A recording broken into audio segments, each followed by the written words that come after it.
नमस्ते दोस्तों, स्वागत है आपका मेरे YouTube चैनल दीप क्लासेस में, जिसमें हम MHD 3 का यूनिट नंबर 1 कर रहे थे। आज की वीडियो में हम जानेंगे यूनिट 1 से टॉपिक नंबर 1.4, जिसमें हम गोदान उपन्यास के पाठक के बारे में जानेंगे। तो बिना देरी किए स्टार्ट करते हैं अपना आज का वीडियो। अब गोदान को इस रूप में देखना भी आपके लिए महत्वपूर्ण है कि उसका संभावित पाठक वर्ग कौन है। प्रेमचंद ने इसमें किसको संबोधित किया है। लेखक किसानों के दुख दर्द की करुण कहानी किसको सुनाना चाहता है। वैसे तो लिखी जाने के बाद कोई भी रचना वो लेखक से छूटकर ना मालूम किस किस पाठक समुदाय के पास पहुंच जाती है। इसका एहसास लेखक को नहीं रहता, ना उस पर लेखक का कोई नियंत्रण रहता है। तब भी किसी रचना के स्वरूप निर्धारण में उसके तत्कालीन पाठक की भूमिका होती है। इस पूरे पैराग्राफ में हमें ये बताया गया कि ये जो गोदान उपन्यास है, इसको एक और नए नज़रिए से समझना होगा, जो कि बहुत ज़रूरी है। वो ये है कि इस उपन्यास को पढ़ने वाले लोग या उसके पाठक वर्ग कौन है। यानी कि जब प्रेमचंद ने ये पूरा उपन्यास लिखा तो मुख्य रूप से किन लोगों को ध्यान में रखकर प्रेमचंद ने इसे लिखा होगा। लेखक किसानों के जीवन की ये जो रोने बिलखने और तकलीफ़ों से भरी जो दर्दनाक कहानी है, आखिर लेखक ये किस वर्ग तक इस कहानी को पहुंचाना चाहता था। वैसे तो रूल ये होता है कि एक बार जब कोई भी रचना पूरी लिख दी जाती है तो वो लेखक के हाथों से निकलकर आज़ाद हो जाती है। फिर ना जाने समाज के कौन कौन से अलग अलग तरह के लोग उसे कहाँ कहाँ बैठकर पढ़ते हों, इस बारे में पहले से कुछ भी कहा नहीं जा सकता। अब कोई भी रचना छपने के बाद उसे कौन पढ़ेगा, इस बात का ना तो लेखक को पहले से अंदाज़ा होता है और ना ही उन पाठकों पर लेखक का कोई बस चलता है। इसके बावजूद जब कोई लेखक क्या करता है, अपनी कोई रचना कर रहा होता है, तो उसके सामने उस समय मौजूद जो समाज होता है, उस समाज के पढ़ने वाले लोग ज़रूर रहते हैं। तो वो पाठक कहानी के रूप में क्या करते हैं और उसके रंग ढंग को तय करने में लेखक के सामने एक बहुत बड़ा अपना रोल निभाते हैं। प्रेमचंद का गोदान किसानों को संबोधित रचना नहीं है। उन्होंने अपढ़ किसानों के बारे में लिखा है, परंतु उनके पढ़ने के लिए उन्होंने गोदान की रचना नहीं की।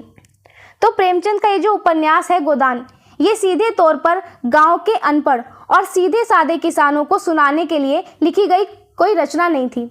सच ये था कि प्रेमचंद ने इस रचना की जो पूरी कहानी है, उसमें अपने दौर के जो किसान थे उनकी ज़िंदगी के सच को लिखा है। लेकिन उन्होंने इस भारी भरकम उपन्यास की रचना इस मकसद से बिल्कुल नहीं की थी कि इसे खुद गांव का गरीब किसान वो बैठकर पढ़े।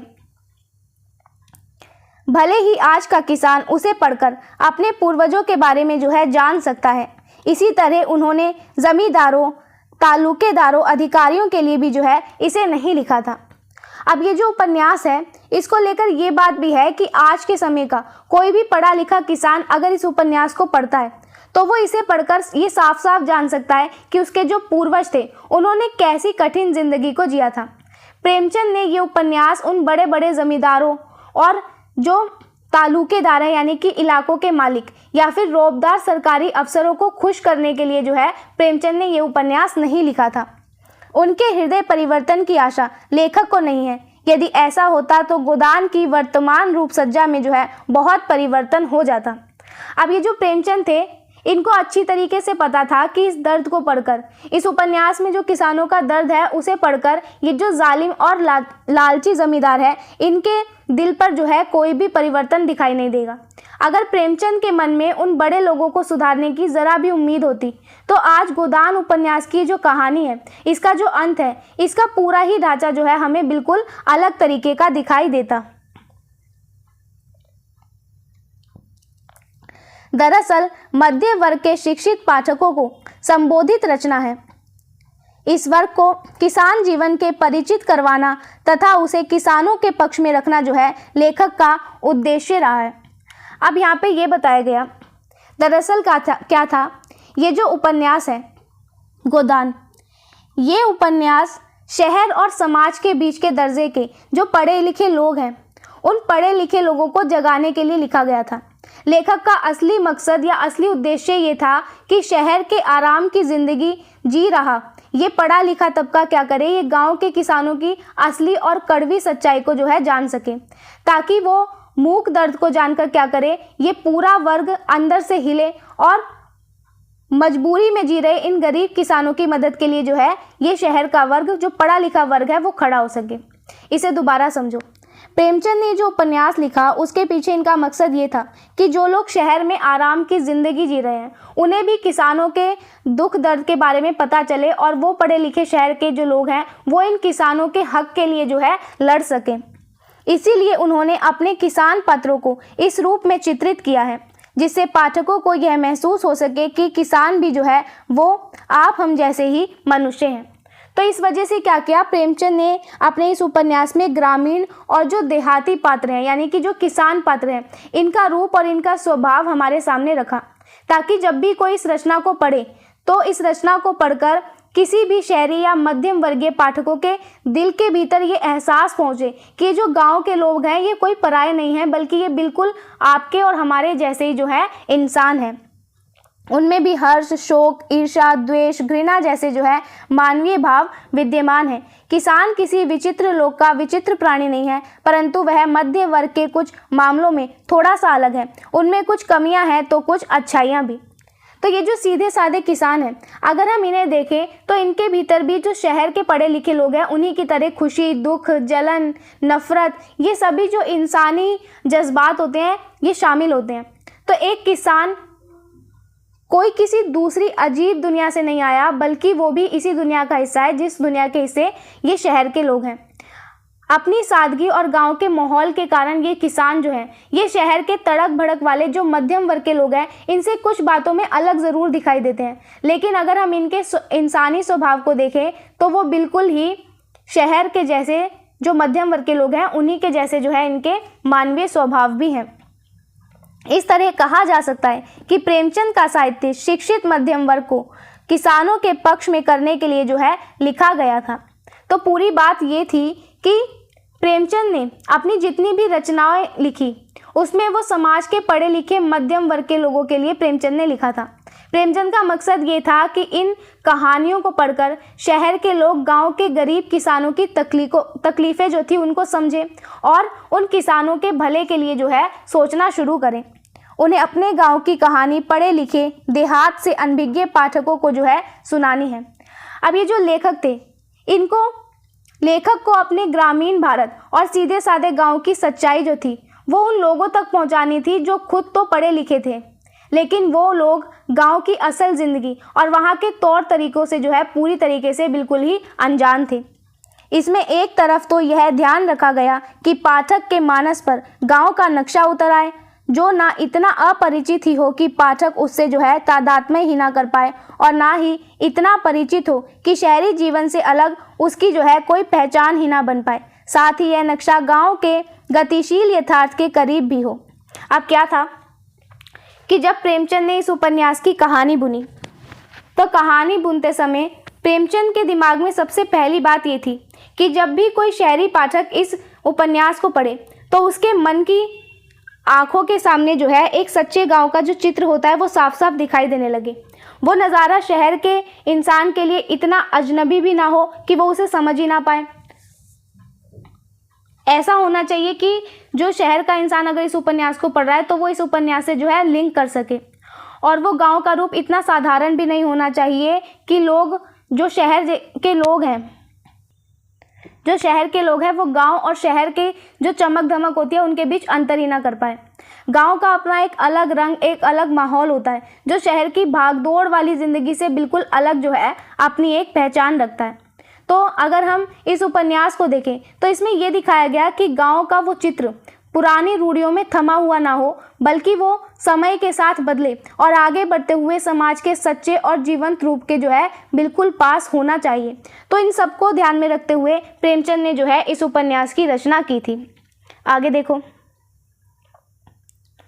इसी कारण प्रेमचंद ने कई बार गांव एवं शहर के पात्रों को आपस में जो है मिला दिया है। राय साहब की शिकार पार्टी में मालती और जंगली युवती की तुलना कर दी, तनख्वाह की किसान से होड़ करवा दी, जो मरे हुए हरिण को लेकर दौड़ा जा रहा था, या कि धनुष यज्ञ के पठान से होरी को भिड़ा दिया। मेहता मालती को होरी धनिया के घर भेजकर भी लेखक ने यही किया है। ये सामान्य से दिखाई पड़ने वाले प्रसंग उपन्यासकार ने इसी कारण जो है प्रस्तुत किए हैं। अब यहाँ पे क्या बताया, प्रेमचंद ने अपने उपन्यास में क्या किया, कई मौकों पर गांव के सीधे साधे लोग और शहर के जो चालाक और पढ़े लिखे पात्र थे, इनको एक साथ एक ही मंच पर खड़ा कर दिया था और इनके संबंधों को आपस में जोड़ने का काम भी जो है वो प्रेमचंद ने किया था। अब जैसे उन्होंने क्या किया, अगर हम इस उपन्यास के कुछ सीन देखें तो इसमें एक था कि जमींदार राय साहब के यहाँ पर होने वाली एक शिकार पार्टी का दृश्य रचा गया, जहाँ पर शहर की पढ़ी लिखी जो मिस मालती थी और जंगल में रहने वाली एक अल्हड़ मजबूत लड़की के स्वभाव को आमने सामने रखकर जो है प्रेमचंद ने तुलना दिखाई है। इस तरह उन्होंने क्या किया, शहर के अमीर जो पात्र थे उनकी तुलना उस फुर्तीले किसान से कर दी, जो कि अपने कंधे पर एक मरे हुए हिरण का भारी बोझ उठाकर हवा की रफ्तार से भी जो है वो तेज दौड़ रहा था। अब प्रेमचंद ने क्या किया, उन्होंने गांव के सीधे साधे होरी को शहर या फिर हम कहें संभ्रांत वर्ग के एक बड़े आयोजित धनुष यज्ञ के सजे धजे पंडाल के बीच लाकर खड़ा किया था। ठीक ऐसे ही प्रेमचंद ने क्या किया, शहर के बड़े विद्वान प्रोफेसर मेहता और मिस मालती को होरी धनिया की टूटी हुई फूस की झोपड़ी पर जो है मेहमान बनाकर भी भेजा। तब भी उनका मकसद यही था कि प्रेमचंद अलग अलग दुनिया के लोगों को जो है आपस में मिला सके। अलग अलग दुनिया कौन सी, एक गांव की और एक शहर की। तो ये जितने भी साधारण से प्रसंग देखे, दिखने में ये साधारण थे, लेकिन ये घटना को आगे बढ़ाने का काम करते हैं। प्रेमचंद जो है एक कुशल उपन्यासकार के रूप में हमारे सामने आते हैं। प्रेमचंद ने बहुत सोच समझकर किसी खास मकसद के लिए क्या किया, हमारे सामने शहर और गांव इन दोनों के प्रसंगों को जो है एक साथ दिखाने का काम किया था। रचना के स्तर पर यहाँ प्रेमचंद को भाषिक समस्या से जूझना पड़ा है। कहना चाहिए कि हिंदी में इस तरह की भाषिक समस्या से प्रेमचंद को जो है पहली बार जूझना पड़ा। बाद में और लेखकों ने भी जो है ये समस्याएं लिखी। तो जब प्रेमचंद इस उपन्यास को लिख रहे थे, तब उनके सामने कहानी बुनने के साथ साथ भाषा को चुनने और उसे सही रूप देने के लिए भी जो है एक बहुत बड़ी चुनौती का सामना करना पड़ा। उन्हें इस बात से बहुत ही ज़्यादा जूझना पड़ा कि गांव और शहर के संवादों को किस तरीके से जो है कागज़ पर उतारा जाए। ये कहना बिल्कुल सही होगा कि हिंदी साहित्य के अगर हम इतिहास को देखें तो इसमें भाषा से जुड़ी इस अनोखी और कठिन मुश्किल का सामना सबसे पहले जो है वो प्रेमचंद के सामने आया था। प्रेमचंद के इस प्रयोग के बाद में क्या हुआ, आने वाले दूसरे लेखकों ने भी उपन्यासों में इस तरह के भाषा की उलझनों और समस्याओं के बारे में लिखा और प्रेमचंद से जो है इन्होंने सीख भी ली थी। यहाँ लेखक उन किसानों को लिखित भाषा में बांधकर प्रस्तुत करता है जो स्वयं साक्षर नहीं है। अब प्रेमचंद ने क्या किया, प्रेमचंद के सामने सबसे बड़ी समस्या ये भी थी कि प्रेमचंद उन गरीब और सीधे साधे किसानों की बोली को अपनी रचना के पन्नों में समेटकर पाठकों के सामने जो है वो कैसे रखे।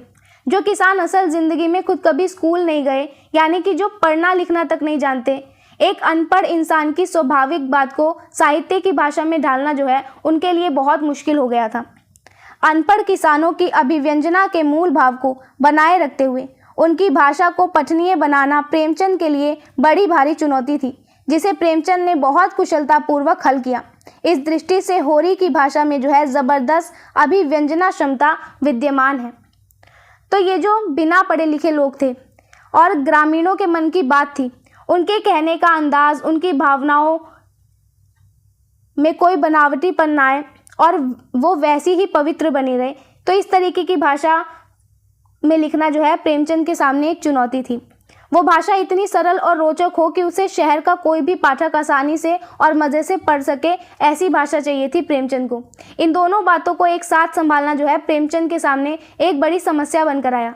लेकिन एक महान और मंजे हुए लेखक होने के कारण प्रेमचंद ने इन कठिन काम को बहुत ही समझदारी और होशियारी से सुलझा दिया। अगर हम इस भाषाई नज़रिए से देखें तो जो मुख्य किरदार होरी है, इसकी बोली में अपने सुख दुख और अपने दिल की बात को सीधे सामने वाले के दिल तक पहुंचाने की बहुत ही जो है कमाल की ताकत के रूप में जो है हमारे सामने प्रेमचंद ने प्रस्तुत किया है। तो इस तरीके से हमारा ये जो टॉपिक था यहाँ पे कंप्लीट हुआ, जिसमें हमने गोदान उपन्यास के पाठक के बारे में जाना। साथ में हमने ये भी देखा कि गोदान उपन्यास लिखते समय प्रेमचंद के सामने इसकी भाषा को लेकर जो है किस तरीके की समस्या आई। तो इस तरीके से हमारा आज का ये टॉपिक यहीं ख़त्म होता है। वीडियो पसंद आई हो तो वीडियो को लाइक एंड शेयर ज़रूर करें, चैनल को सब्सक्राइब करना ना भूलें। मिलते हैं हम अपने नेक्स्ट वीडियो में, जिसमें हम जानेंगे गोदान में गाय का महत्व। तब तक के लिए थैंक यू।